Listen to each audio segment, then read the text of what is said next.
The restaurant air, thick with the scent of garlic bread and fake celebration, suddenly went cold and silent. 4 smiling faces stared at me, frozen like a photograph. My son, Mark's wife, Jessica, had just slid a bank deposit slip across the table, her perfectly manicured nail tapping the spot for the routing number. The number she expected my entire life's savings to be wired to. Instead of my checkbook, I placed a thick manila envelope on the white tablecloth. It landed with a soft, heavy thud that seemed to echo in the sudden quiet. "Mom, what's that?" Mark asked, his brow furrowed with confusion. "My contribution," I said, my voice steadier than I felt. He opened the clasp and pulled out the contents, not a check but pages of paper.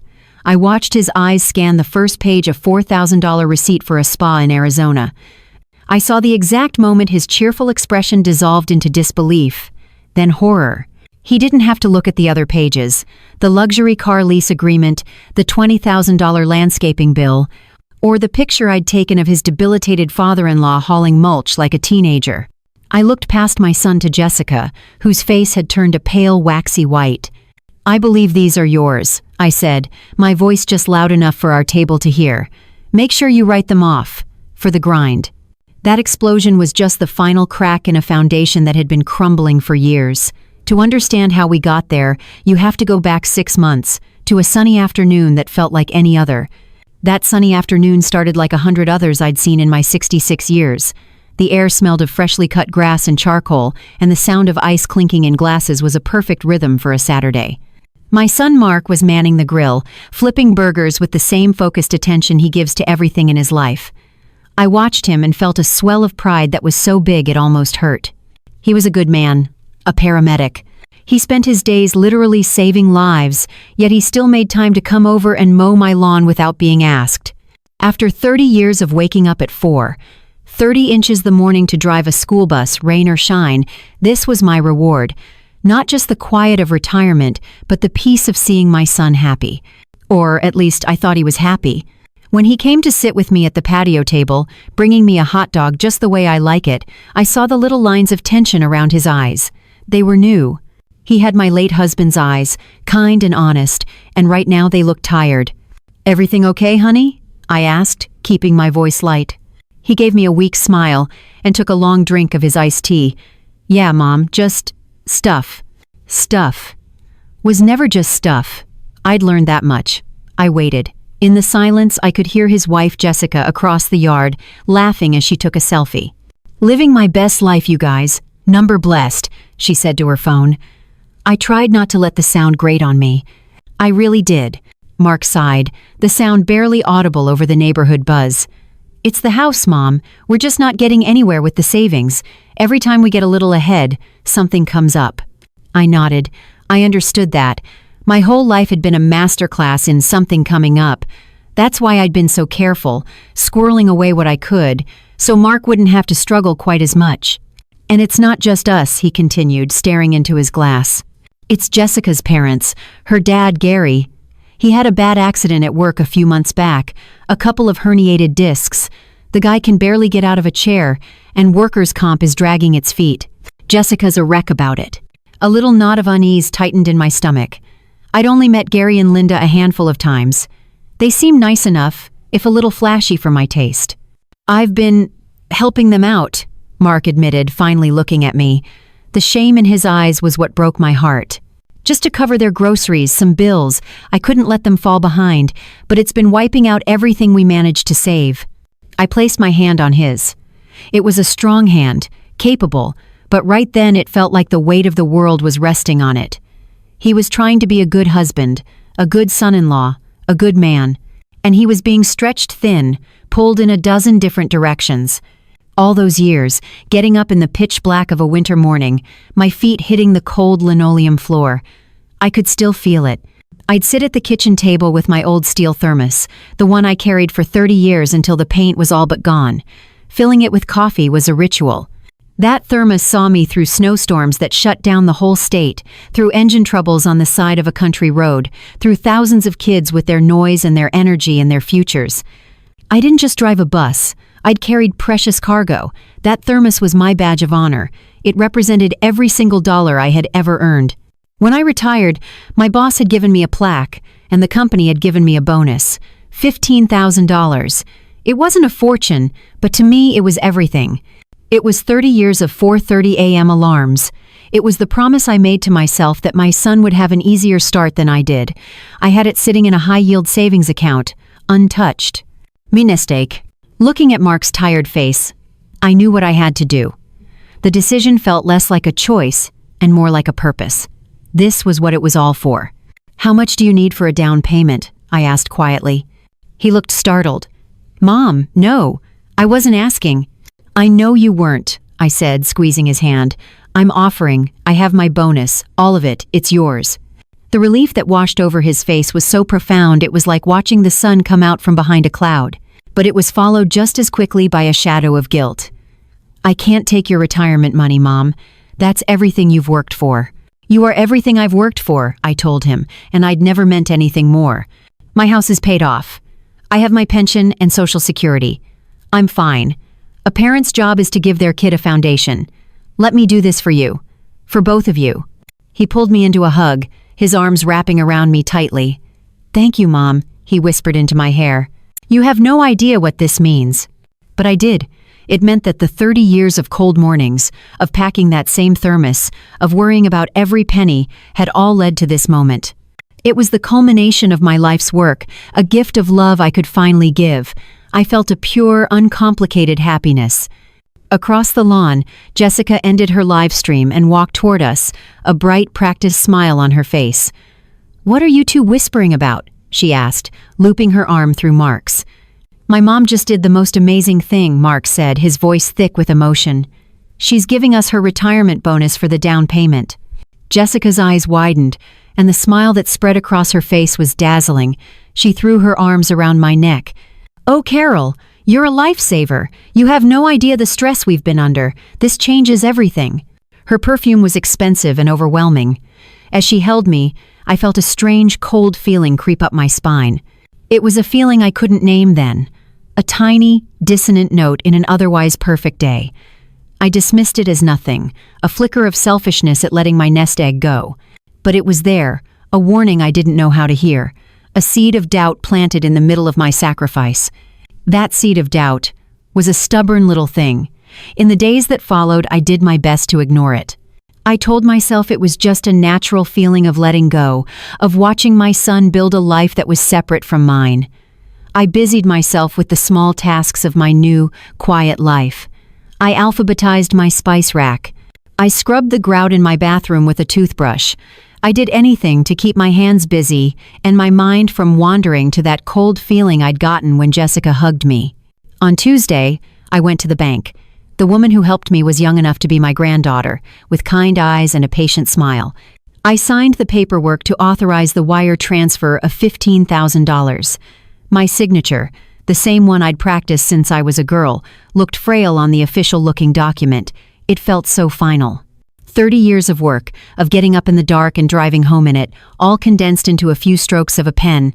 I walked out into the bright sunshine feeling lighter, but also strangely hollow, like a bell that had just been rung. Mark came over that Friday. He'd insisted I get a new laptop to stay connected, and he offered to set it up for me. "No more being behind the times, Mom," he'd said, laughing. He sat at my kitchen table, the one I'd eaten 1,000 meals at alone since his father passed, and patiently showed me how to open my email and browse the internet.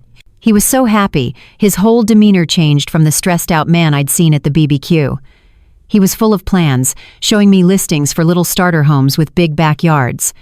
"This one's got a great yard for a dog, see?" he said, pointing at the screen. "And it's in a good school district. You gotta think ahead, right?" I smiled, my heart aching with love for him. He was building a future, and I was a part of it. This was all that mattered. To show me how to save photos, he logged into his personal cloud account. "I digitized all the old photo albums last year," he explained. "Look, here's us at the Grand Canyon. You remember how scared you were of the edge?" We spent an hour scrolling through memories, laughing at his awkward teenage years and my questionable 80s hairstyles. It was the best I'd felt in days. That little seed of doubt shriveled up under the warmth of his happiness. Then his phone rang. The sharp, urgent ringtone he used for work. His face immediately shifted into professional paramedic mode. "Gotta go, Mom. Big pile up on the interstate." He was up in a flash, grabbing his keys. "Don't mess with anything. I'll come back tomorrow and finish setting it up. Love you." And then he was gone, leaving a half-empty glass of water and the hum of the new laptop filling the silence of my small house. I left the computer on the table, not wanting to touch it, as he'd said. I cleaned up the kitchen, washed his glass, and decided to finally pack away some of my old work things. In the back of my hall closet was a box labeled Bus Barn. Inside, right on top, was my old steel thermos. The metal was dented and scarred, the red paint almost completely worn away from decades of being handled, dropped, and washed. I ran my thumb over its familiar surface. It felt like an old friend. This thermos held the story of my $15,000. It had been my silent companion through it all. With a sigh, I placed it back in the box, taped it shut, and slid it into the attic. A chapter closed. Later that evening, I sat down to read, but the glow of the laptop screen in the corner of my eye was distracting. I got up to close it. As I reached for the lid, a small notification popped up in the corner of the screen. It was a simple, sterile-looking box. "Jessica has shared a new folder, Tax Write-Offs 2025. I froze, my hand hovering over the machine. It had to be a mistake. She must have meant to share it with her accountant or something. My first instinct, the polite and proper one, was to close the laptop and pretend I'd never seen it. It was their private business. Snooping was ugly. I respected my son's privacy, and that extended to his wife. But that cold feeling from the BBQ came rushing back, prickling my skin. Tax write-offs. It sounded so official, so calculated. I thought of Mark, so full of hope, planning for a dog and a good school district. I thought of my signature on that bank form, and I thought of my thermos, now packed away in the dark. The sheer physical weight of 30 years of labor. It wasn't just money I had given them. It was my life. It was the one real legacy I had to give, and I'd handed it over based on a story of hardship. My heart started to beat a little faster. This wasn't just idle curiosity, this felt different. It felt like standing at a crossroads. One path was to close the laptop, to choose blissful ignorance and trust blindly. The other was to click that folder, to risk seeing something I could never unsee, to risk breaking the beautiful, happy illusion my son was living in. I stood there for what felt like an eternity, wrestling with myself. It was his life, it was his marriage, but it was my sacrifice. And a mother's instinct is a powerful, stubborn thing.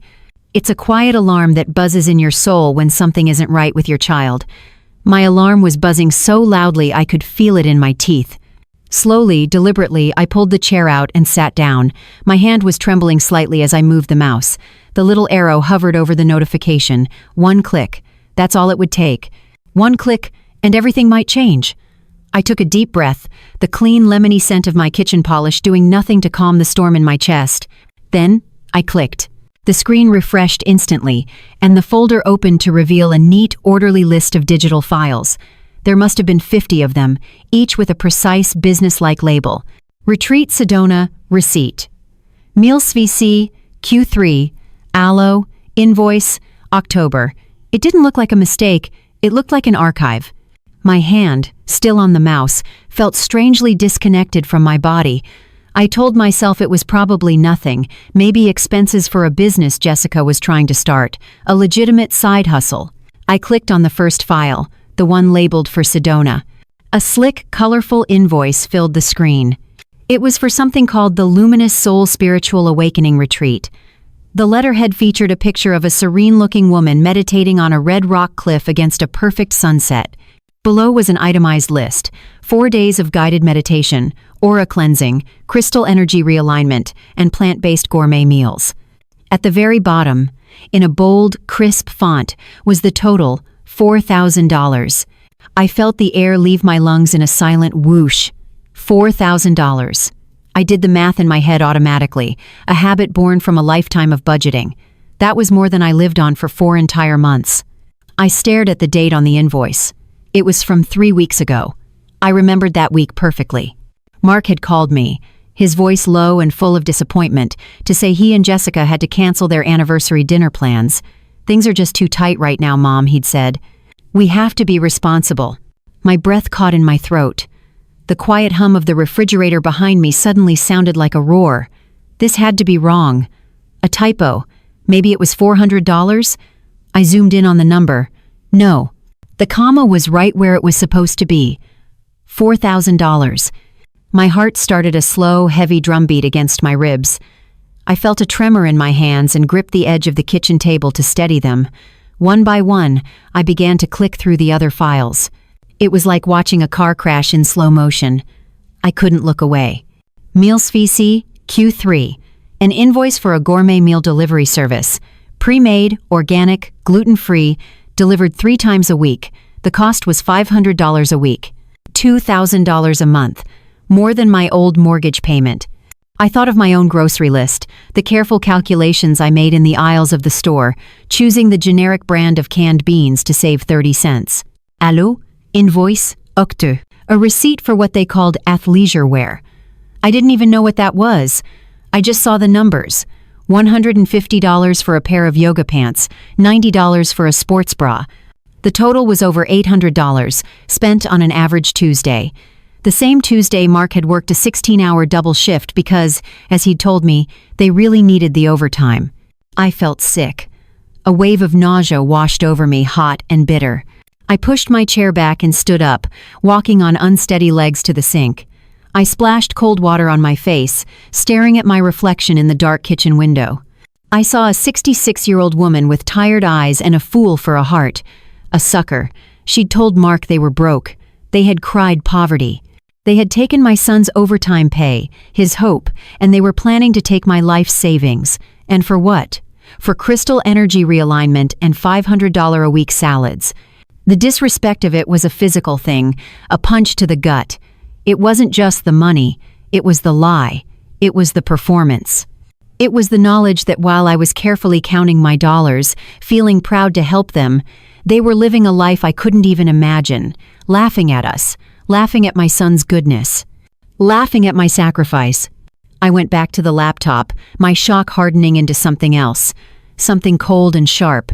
I saw that all these receipts, all this lavish spending, was filed under the folder tax write-offs, the sheer, unmitigated gall of it. They weren't just lying to us. They were planning to lie to the government, to claim this fantasy life as a business expense, to get a tax break on the very luxuries they were funding with my son's blood, sweat, and tears. And my retirement bonus? It wasn't going to be a down payment for a home. It was going to be seed money, fuel for this bonfire of vanity and deceit. My mind flashed to that old steel thermos, packed away in the attic. That thermos represented honesty. It stood for showing up, day after day, whether you felt like it or not. It was the symbol of a promise kept. What I was looking at on this screen was its opposite. It was a world of smoke and mirrors, of shortcuts and scams. A world where hardship wasn't something you endured, but something you faked for sympathy and profit. I closed the laptop. The click echoed in the silent kitchen. The warm, fuzzy dream of my son's future, the little house, the backyard, the dog evaporated, replaced by a cold, ugly reality. The seed of doubt that had been planted at that barbecue was no longer a seed. It had taken root and grown into a thorny, tangled mess in my heart. But amidst the hurt and the anger, a new feeling emerged: clarity. I was no longer a worried mother. I was no longer a generous benefactor. I was a woman who had been played for a fool, and I would not let it stand. The lies about money were one thing, but what about the other stories? What about Gary's debilitating injury? The story that had started this whole avalanche of so-called need? My mind was suddenly sharp, focused. The path forward was no longer murky. It was a straight line. I needed to see for myself. I needed more than digital receipts. I needed to look the truth in the eye, no matter how ugly it was. The next morning, I woke up before my alarm, just like I had for 30 years. But this time I wasn't waking up to a duty, I was waking up to a mission. I didn't call Mark. What would I say? "Honey, I think your wife is a liar and a thief?" He wouldn't believe me. He couldn't. He was too deep inside the story she had woven, and he loved her. Words were useless against that kind of loyalty. I needed something he couldn't argue with, something he couldn't explain away. I needed proof. I put on a simple pair of jeans and a plain gray sweatshirt, clothes that made me feel invisible. I grabbed my purse and the keys to my 15-year-old sedan. The car wasn't much to look at. The paint was faded, and there was a permanent coffee stain on the passenger seat, but it was mine. I'd paid for it with my own hard-earned money, and it had never once failed me. It was an honest car. As I settled into the familiar driver's seat, I felt a sense of calm settle over me. This car and we understood each other. We were both built for reliability, not for show. I drove towards Gary and Linda's address, which I'd plugged into my phone's GPS. As it turned out, I didn't need it. Their neighborhood was on the far side of town, but it was part of my old route, Route 12. The estates, we drivers used to call it. The houses got bigger out here, set further back from the road, with lawns that looked like green velvet carpets. For years, I'd picked up the children of doctors and lawyers from these quiet, tree-lined streets. Their parents worked long hours to afford this life, a fact I respected. They earned it. As my GPS announced, "You are arriving at your destination," I slowed the car to a crawl. Their house was a handsome two-story colonial with dark green shutters. But something was wrong. In front of the house was a massive truck from a high-end landscaping company, the kind with a fancy logo and a fleet of shiny new equipment. Two men in uniforms were rolling up a carpet of bright green, freshly laid sod. My heart began its slow, heavy drumbeat again.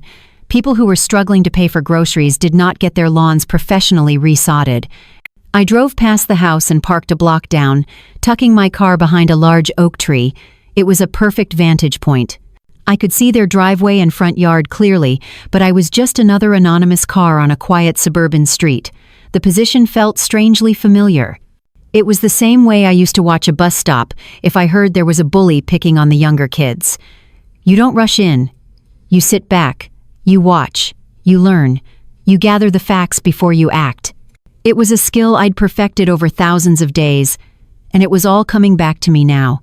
For 20 minutes, I just sat there, my hands resting on the steering wheel, and watched. I saw a brand new Lexus SUV in the driveway, a gleaming pearl white that hurt my eyes in the morning sunday. Then, the front door opened, and Gary, Jessica's father, stepped out. My son's words echoed in my head. "A couple of herniated discs. The guy can barely get out of a chair." The man who walked out onto the brand new stone patio was not an invalid. He was wearing shorts and a polo shirt, and he moved with an easy, confident stride. He wasn't even limping. He clapped one of the landscapers on the back and pointed toward a row of azalea bushes. They shared a laugh. I felt my knuckles go white as I gripped the steering wheel. The lie was so blatant, so audacious, it almost took my breath away.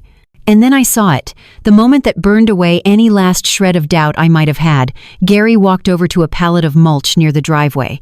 He bent down not with the careful, pained movement of a man with a bad back, but with a simple, fluid motion, and heaved a 50-pound bag of mulch onto his shoulder. He then turned and carried it around to the back of the house, disappearing from view. He didn't grunt, he didn't strain, he carried it like it was a bag of groceries. My hands were shaking, but not from fear or sadness. It was rage. A cold, quiet, clarifying rage. This man, this family, had used a story of physical suffering, one of the most sacred and private kinds of struggle, as a prop in their little play. They had taken my son's empathy, his instinct to help the wounded, and they had twisted it into a tool for their own greed. I fumbled for my phone in my purse. My fingers felt clumsy, thick. I opened the camera, my heart pounding against my ribs. I had to wait for him to come back out. A minute later, he did. He walked back to the pallet, and sure enough, he bent down to pick up another bag. I raised the phone, zoomed in as best I could, and held my breath. Just as he straightened up, the heavy bag slung over his shoulder, his face in clear profile, I pressed the button. The small, artificial click of the camera shutter was the loudest sound I had ever heard. I looked at the image on the screen. It was clear, it was time-stamped, it was undeniable. I put the car in drive and pulled away from the curb, my movements calm and deliberate. I didn't look back. The drive home was a blur. The anger was still there, but it was now settled deep inside me, a solid core of purpose. The digital receipts had shown me their secret life. But seeing Gary lift that bag of mulch, that had shown me their character, and it was a character rotten to the core. I knew this wasn't over. This was only the second step. I had the financial lies, and now I had the physical lie. But I needed to understand the whole picture. I needed to see the story they were telling the rest of the world. When I got home, the quiet of my house felt different. It wasn't just empty, it was a command center. I made myself a cup of tea, the familiar ritual, a small anchor in a sea of uncertainty. I sat down at the kitchen table, the laptop open in front of me. It no longer felt like a foreign object. It felt like a tool. I opened the internet browser, my fingers moving with a purpose I hadn't felt in years, and typed Jessica's full name into the search bar. Her public profile popped up immediately. The main photo was a professional headshot, her face tilted just so, a serene, knowing smile on her lips. She looked like she held the secrets to the universe. Her bio read, Jessica Lynn, wellness advocate, spiritual gangster, manifesting my reality. And right below that, like a punchline to a very bad joke, were links to her Venmo and Cash App accounts. I took a sip of my tea and started to scroll. It was like stepping into another dimension, a dimension where everything was beautiful and everything was a struggle. There she was, doing a complicated yoga pose on a beach at sunrise, the photo filtered to a golden glow. The caption read, "Finding my center in the chaos. The grind is real, but so is my peace. 2 blessed number authenticity." There she was again, holding a perfectly arranged bowl of fruit and nuts, fueling my body and soul. It's hard to afford clean eating, but self-care isn't a luxury, it's a necessity. Number wellness journey. The grind. That word again. I thought about my 30 years of getting up in the freezing dark, of wrestling with a bus that smelled like wet wool and diesel fumes. That was a grind. This, what I was looking at, was a performance. It was a gallery of curated hardship, and it made my blood run cold. I kept scrolling, going back weeks, then months. I started to cross-reference what I saw with the timeline of lies I now knew by heart. I found a post from 3 weeks ago. It was a blurry selfie of Jessica, her eyes looking suspiciously misty. The caption was a long, rambling paragraph about feeling overwhelmed, about the crushing weight of financial anxiety, about how some days it was hard just to get out of bed. Just being vulnerable with you guys, it concluded. The struggle is real. I checked the date. It was the second day of her $4,000 spiritual awakening retreat in Sedona. I felt a bitter laugh escape my lips. It was a dry, rusty sound. She was posting about being broke while sitting by a resort pool, getting her aura cleansed. The sheer audacity of it was almost impressive. She wasn't just lying to my son and me. She was lying to everyone. She had built a whole brand, a whole online personality, on a foundation of complete and utter fabrication. She was selling a story, and the product was pity. Then I saw a video. The thumbnail was another picture of her looking sad and thoughtful. I clicked on it. Her face filled the screen. She had mastered the art of looking like she was about to cry without actually messing up her makeup. "Hey guys," she started, her voice a soft, tremulous whisper. "I don't normally get this personal, but a lot of you have been asking about my family. My dad..." She took a shaky breath. "As you know, he had a terrible accident. His recovery has been agonizing. The medical bills are piling up, and my parents are they're just trying to stay afloat." She looked directly into the camera, her eyes wide and pleading. "We're a proud family. We don't ask for help, but I believe in the power of community, and you guys are my community. Anything you can do to help, even just sending good energy, would mean the world." It was a masterpiece of manipulation, a real work of art. I watched, mesmerized by the performance. She gesticulated with her hands as she spoke, a gesture meant to convey sincerity. Her hand swept out to the side, toward the living room behind her, and for a fraction of a second, the camera's view widened. And I saw it. It was just a glimpse, a flicker of something in the background. But I'd just been there. I'd seen it with my own 2 eyes. It was the corner of a massive, brand-new outdoor fireplace, built from the same distinctive gray and tan river rock as the new patio. It was an arrogant, sloppy mistake, a crack in the perfect, polished facade. She was broadcasting her plea for money for her struggling parents from the middle of their $20,000 backyard renovation. I didn't need to see any more. I closed the laptop. The final piece of the puzzle had clicked into place. This wasn't just a series of bad choices or a few white lies that had spiraled out of control. This was a plan, a cold, calculated, long-term fraud. The secret spending, the fake injury, the public performance of poverty, it was all part of the same machine, designed for one purpose, to extract money from anyone foolish or kind enough to believe the story. The anger I'd felt in the car had now settled into something harder, something heavier. It was the weight of certainty. The victim I'd felt like in my kitchen the night before was gone. In her place was a woman who had all the facts.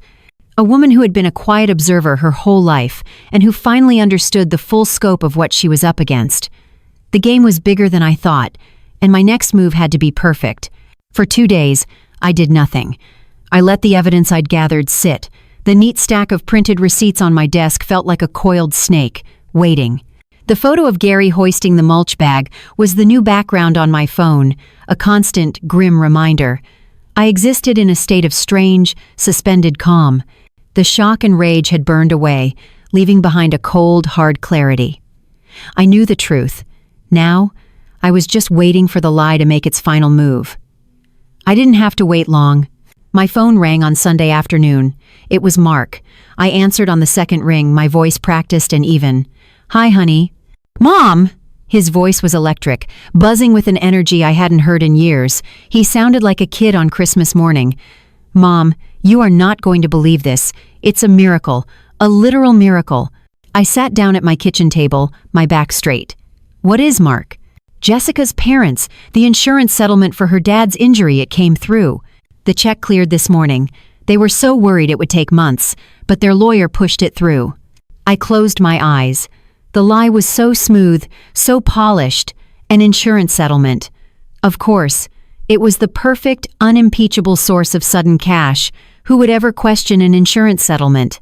My mind flashed to the image of Gary, his face ruddy with health, laughing with the landscapers. The only injury that man had was to his character. "That's wonderful news," I said. The words tasted like ash in my mouth. "It's better than wonderful, Mom. It's perfect. We found a house. I mean the house. It's a foreclosure, so it's a great deal, but it's got 3 other offers on it already. The realtor said if we can come in with a big down payment, in cash, by tomorrow, it's ours." I could hear the frantic hope in his voice. He was so close to his dream he could taste it, and they were using that dream to bait the hook. "Here's the plan," he said, talking so fast the words tumbled over each other. "Jessica had a brilliant idea. If you can wire your bonus money over to us tonight, Gary and Linda are going to match it with their settlement money. We'll have $30,000. We can walk into the bank first thing in the morning and get the cashier's check. We can't lose, Mom." I stared out my kitchen window at the little bird feeder I kept full. A small blue jay was pecking at the seeds. Such a simple, honest transaction. The world outside my window kept moving, orderly and true, while on the other end of this phone line, a fantasy was being spun with breathtaking speed. My $15,000. The sum total of my 30 years of early mornings packed away in my attic in the form of a dented steel thermos. They weren't just asking for it now, they were demanding it. They had created a deadline, a ticking clock designed to force my hand, to make me act on emotion instead of logic. "Mom, are you there?" "I'm here, Mark," I said. My voice was a whisper. "This is it," he said, his voice dropping with reverence. "This is the moment that changes everything for us, and it's all because of you." And then, the final turn of the screw. The one last act of hubris that sealed their fate. "And listen," he said, his cheerful voice returning.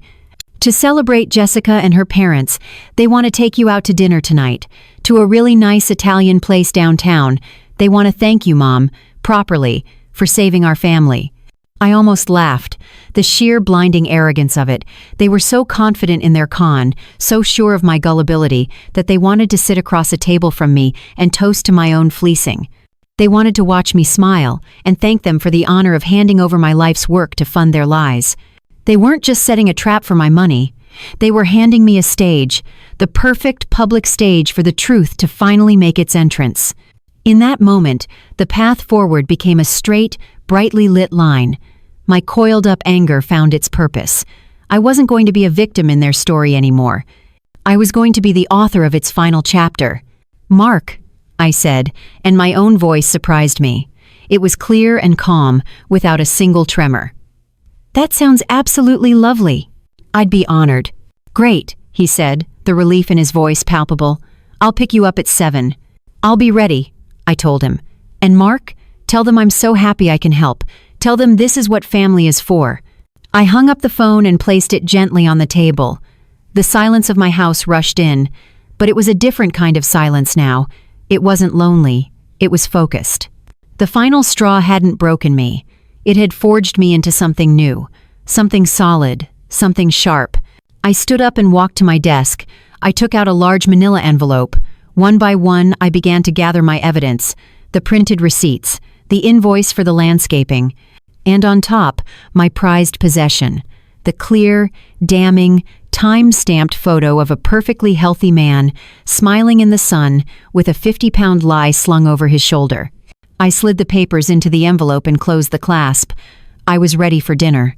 I chose my clothes carefully, not my Sunday best, but a simple navy blue dress I'd had for years. It was modest and respectable. It was the kind of dress that didn't ask for attention.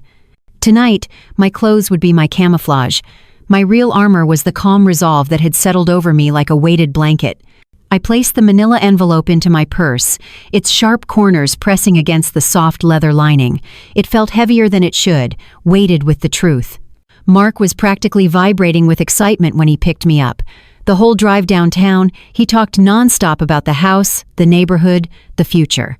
He painted a beautiful picture, a perfect life built on a foundation of lies. I just nodded and smiled, my hands folded neatly in my lap. To him, my quietness probably seemed like humble gratitude. He couldn't see the storm gathering behind my eyes. The restaurant was the kind of place with cloth napkins and waiters in starched black vests. It was dimly lit and smelled of garlic, wine, and money. Jessica and her parents were already at a round table in the corner, a place to see and be seen. They all stood as we approached, their faces arranged in expressions of profound reverence. It was like watching a royal welcome. "Carol," Linda, Jessica's mother, gushed, pulling me into a hug that felt like being enveloped by a cloud of expensive floral perfume. "You look wonderful. An angel. You are our angel." Gary, hale and hearty in a crisp button-down shirt, pumped my hand vigorously. "We can't thank you enough, Carol. You've given us a new lease on life." With the financial stress gone, my back is already starting to feel better. He even had the nerve to press a hand to his lower back and wince, just for a moment. It was a brilliant little piece of theater. We sat down, and the performance began in earnest. For the next hour, I was the guest of honor at the most insincere celebration I had ever attended. They toasted to me with expensive wine I stuck with iced tea, raising their glasses to my generosity, my sacrifice, my heart. Every word of praise felt like a small, sharp stone being thrown at me. "I just always knew you were a special woman," Linda said, dabbing at a perfectly dry eye with her napkin. "The moment Mark brought you to our home," I said to Gary, "that is a woman with character, a woman who understands what family is all about." I smiled and took a sip of my tea.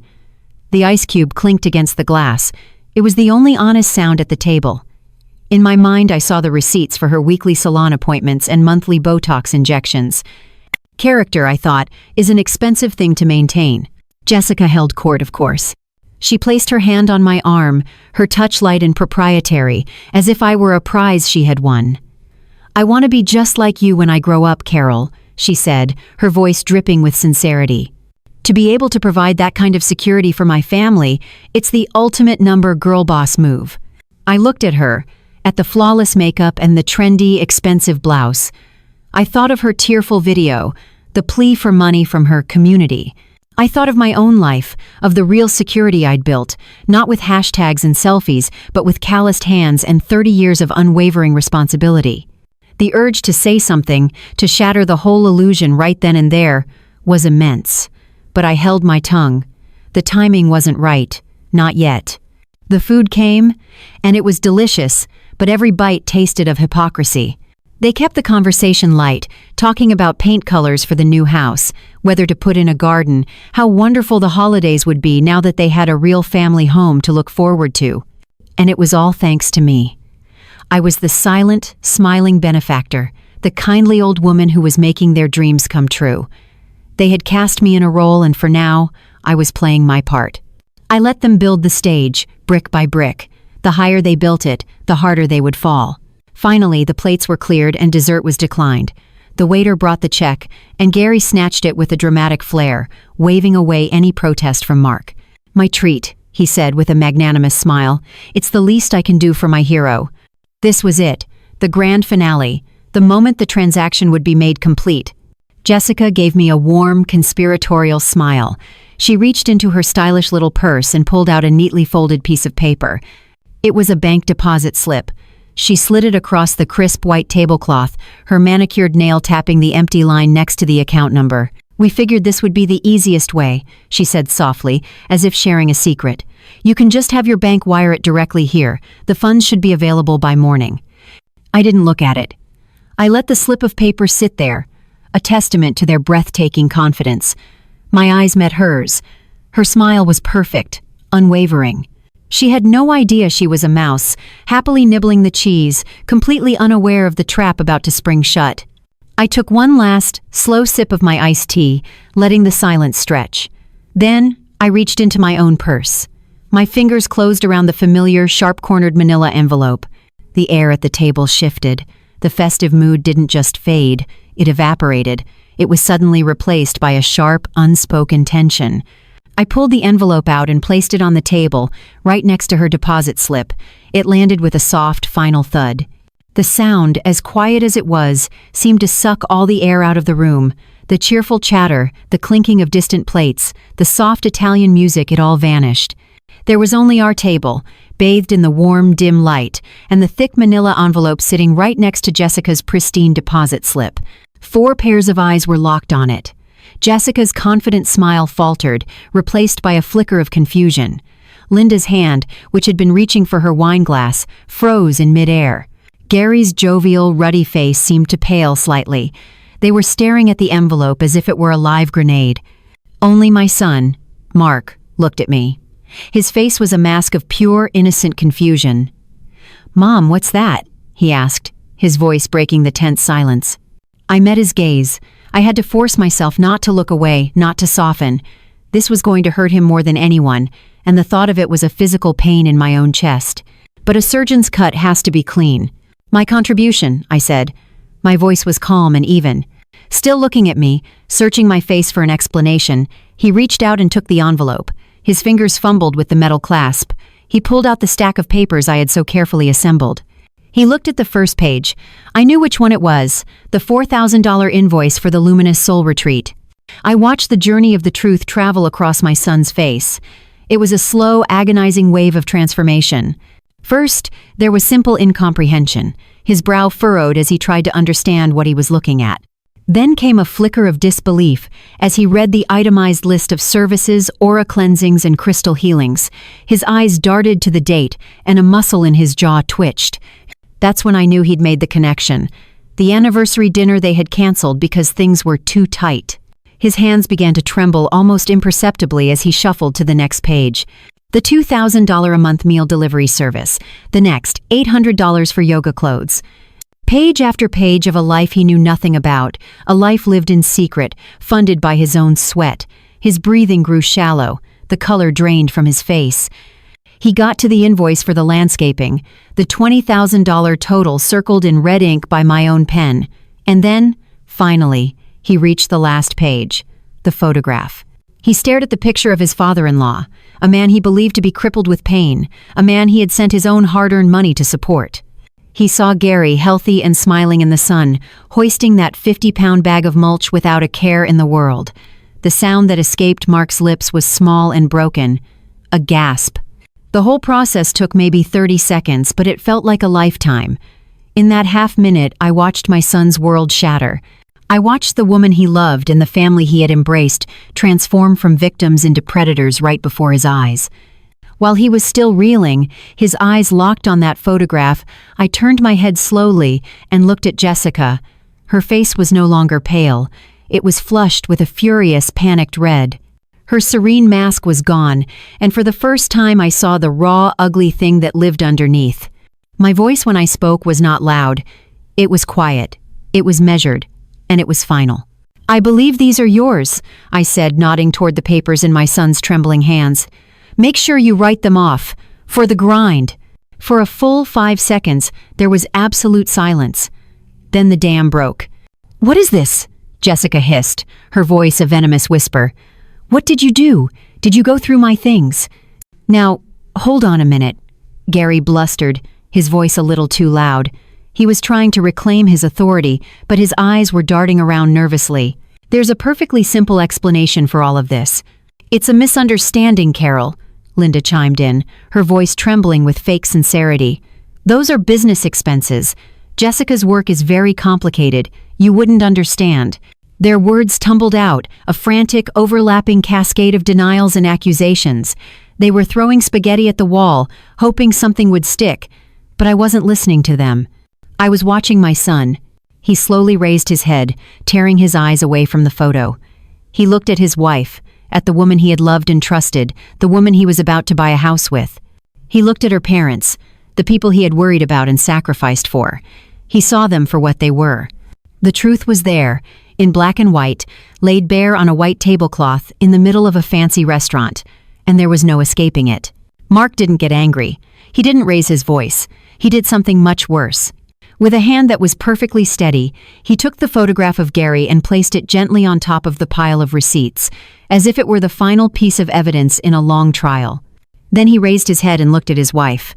The love in his eyes, the warm, gentle light I had known his entire life, was gone. It had been extinguished, leaving behind something cold and empty and vast. It was the look of a man staring at a complete stranger. Seeing that look, Jessica finally understood she had lost. The panic that flashed across her face was primal. Her strategy shifted in a heartbeat from blustering anger to desperate, cloying desperation. "Mark," she began, her voice suddenly trembling and small. She reached for his hand, but he pulled it back as if her touch would burn him. "Baby, listen to me.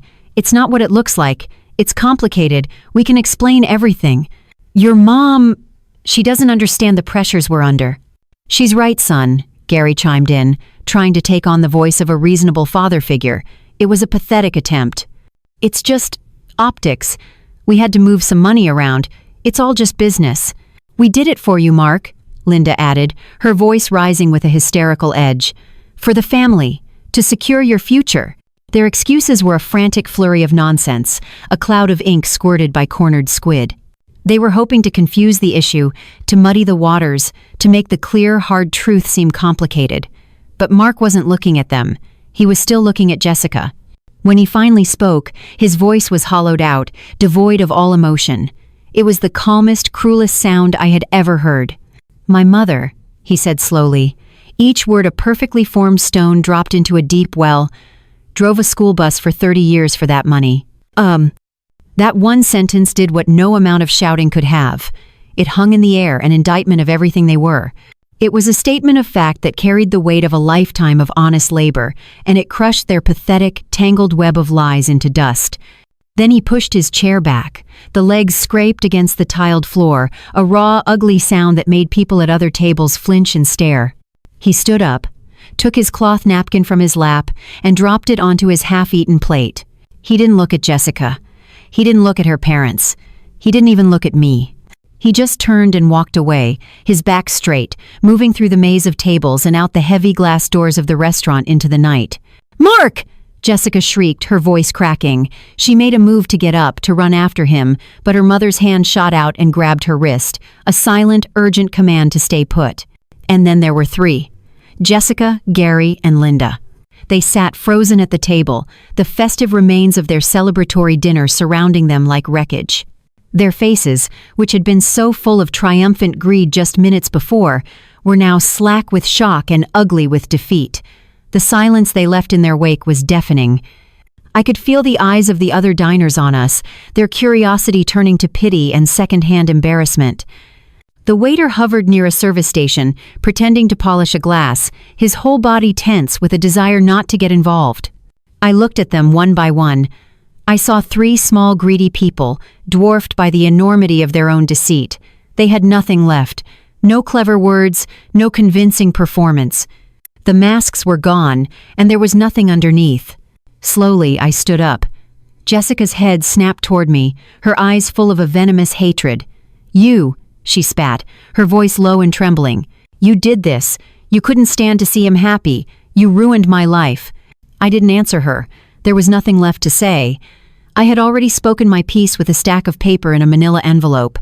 I reached into my purse, but instead of the checkbook they had been expecting, I pulled out a single $20 bill. I placed it on the table, enough to cover my iced tea and a generous tip for the poor waiter caught in our crossfire.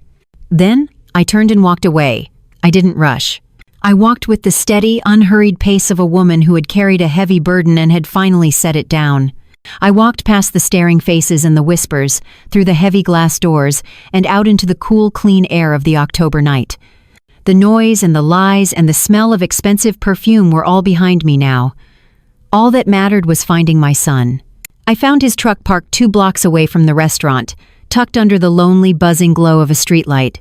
He was just sitting in the driver's seat, staring straight ahead through the windshield at nothing. The engine was off, the windows were up. He was in his own little world of wreckage, and I knew I had to enter it carefully. I walked to the passenger side and opened the door. The small interior light flickered on, illuminating his face. It was a ruin. His eyes were red-rimmed, not from crying, but from the sheer, burning strain of having his reality ripped apart. I slid into the seat beside him and closed the door, plunging us back into the semi-darkness. For a long time, we just sat there in silence.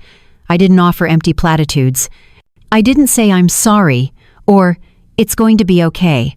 Words felt cheap and useless in the face of such a profound betrayal. All I had to offer was my presence, a quiet, solid thing in the middle of his chaos. The only sounds were the distant hum of traffic and the frantic, ragged rhythm of his breathing. Finally, he spoke, his voice a rough, gravelly thing I hardly recognized. "She called me a provider," he said, still staring at the empty street ahead. That was the word she always used. She'd say, "You're such a good provider, Mark," and it made me feel strong, important. He finally turned to look at me, and what I saw in his eyes just about broke me in two. It wasn't just sadness. It was a deep, gut-wrenching shame. "But my paycheck was never enough," he continued, his voice cracking. "Not really. Not for the life she wanted. The life she posted pictures of. I'd work doubles, I'd pick up holiday shifts, and we were still always falling behind. I thought I was failing. I thought I wasn't providing enough. This was the part of the story I hadn't known, the secret shame he'd been carrying. They hadn't just stolen his money, they had stolen his confidence, his sense of self-worth. They had made him feel like his honest, life-saving work was somehow less valuable than her imaginary grind. I was so desperate to be a good husband, a good provider, he whispered, that I didn't want to see it. The little things that didn't add up. The new purse she said she got at a garage sale. The weekend trip she said a friend paid for. I didn't want to ask questions because I was afraid of the answers. I was afraid the answer would be that I wasn't enough. He dropped his head, his hands covering his face. His shoulders shook with a silent, racking sob. I placed my hand on his arm, a small, steady pressure. After a moment, he looked up again, his eyes clear with a terrible new understanding. "That picture, Mom, of him, of Gary. While he was supposed to be in agony, I was at the station, popping ibuprofen for my own back pain after a 12-hour shift, worrying about how I was going to send them money for his prescriptions." He shook his head, a bitter, ironic smile touching his lips. "And you?" he said, his voice dropping. "You worked your whole life. I think about you getting up in the dark, driving that bus full of screaming kids, packing your lunch in that old thermos every single day for 30 years. I almost let them take that. I almost let them take your life's work and treat it like a joke." "It wasn't a joke, Mark," I said, my voice finding its strength. "It was real. And so are you. Your work is real. Your heart is real. They were the joke. A sad, empty, expensive joke." He leaned his head back against the seat, the fight finally going out of him. We sat there a while longer, letting the truth settle in the quiet space of the truck. In the weeks that followed, the rest of the fallout came. Someone, and I never did find out who, sent an anonymous email to a local gossip blog. The email contained a link to Jessica's tearful video asking for donations for her father's agonizing recovery. It also contained the picture I had taken of Gary, healthy as a horse, slinging a bag of mulch over his shoulder. The story went viral in our small city. Jessica's carefully curated brand of number authenticity and number struggle was obliterated overnight. Her comment sections, once filled with fawning praise and heart emojis, became a raging river of anger and ridicule. People who had sent her money demanded it back. She was exposed, a digital pariah. Her community turned on her with a vengeance. The last I heard, she and her parents had put their house with its brand new landscaping on the market. The shame was too much to live with. They were moving away. But all of that was just noise. The real healing was happening in the quiet moments. It was me and Mark, sitting in my kitchen, drinking coffee out of simple ceramic mugs. He had lost a wife and a future he thought he wanted, but in the wreckage, he was starting to find himself again. He was finding the quiet dignity that comes from knowing the difference between what's real and what's just a performance. And I knew, with a certainty that settled deep in my bones, that he was going to be okay. And 6 months later, okay, looked like this.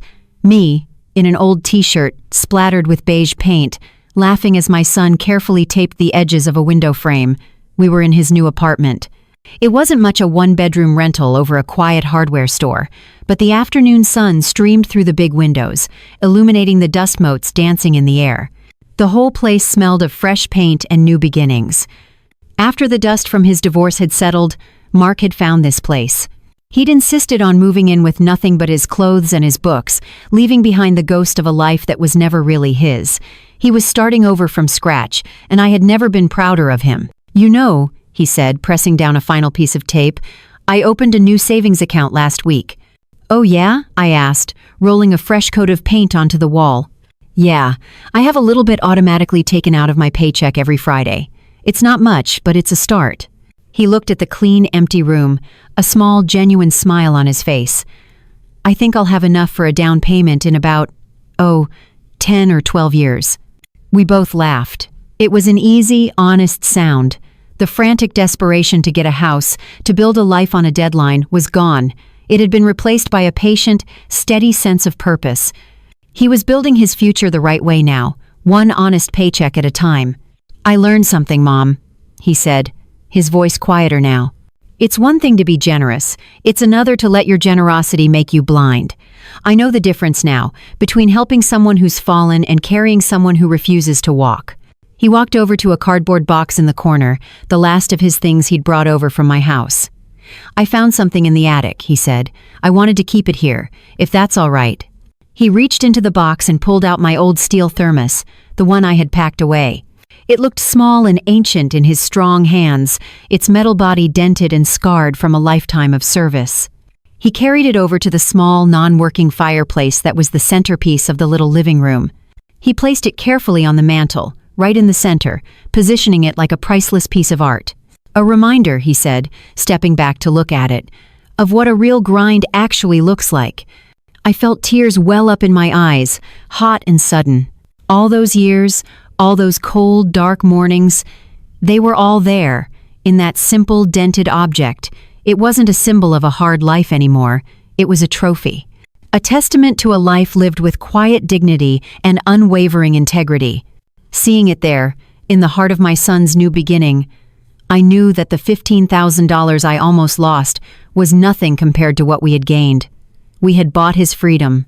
We had reclaimed our family's honor. Looking back on it all, I realized that protecting the people you love isn't always a gentle thing. Sometimes it's a battle. Sometimes you have to be the one to light the match that burns down a beautiful, comfortable lie, just to let the hard, cleansing truth come through. For years, I thought my job as a mother was to make my son's life easier, but I learned that my real job was to help him become a man who was strong enough to handle a hard life, and wise enough not to be fooled by an easy one. The truth cost him a marriage, but it gave him back his self-respect, and there's no price you can put on that. So let me ask you, if the people you loved were living in a beautiful house built on a lie, would you have the courage to knock it down? If this story resonated with you, let us know your thoughts in the comments below. And don't forget to like and subscribe for more stories about finding strength in the hardest of times.